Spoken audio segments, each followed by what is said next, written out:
Hello guys, kumusta? How are you? Meron ako ditong Sangyong 2004 model. Customer complaint is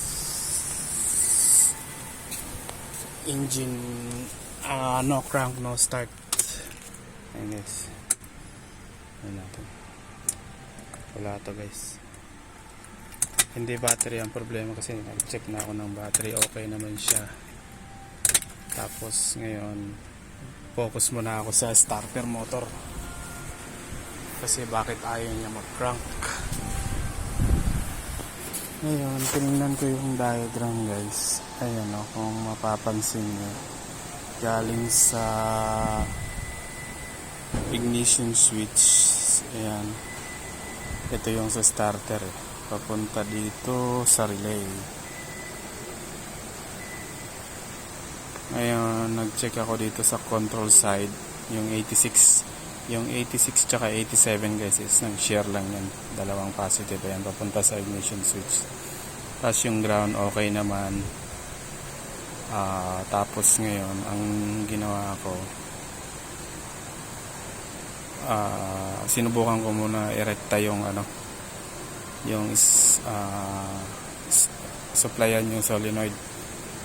Ngayon na-confirm ko na walang problema sa starter kasi nagka-crank siya. Pag narektahan mo nagka-crank. Ngayon nung nagtingin ako dito sa relay, yung output ng relay doon sa 30, yung sa load side, pag kinakrank mo siya wala siya wala siyang 12 volts, wala siyang supply, kumbaga missing.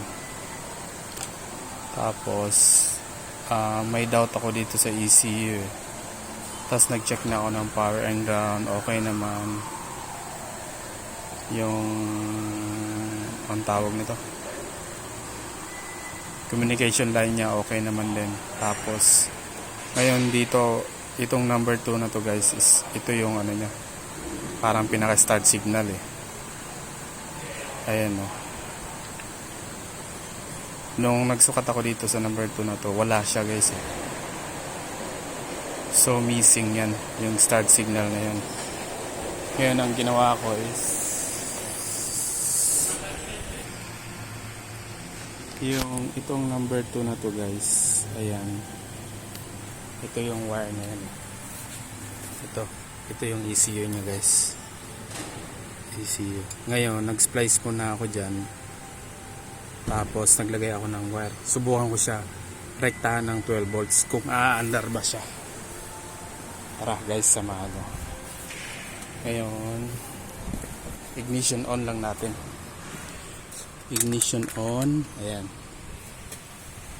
Tapos gamitin natin itong natin, go dial para magamit natin.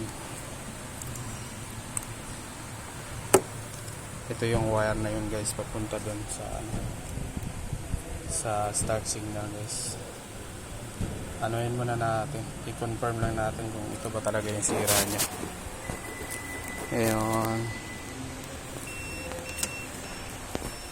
supplyan natin ng positive guys, tingnan natin kung under guys. Yun, umandar, ayos.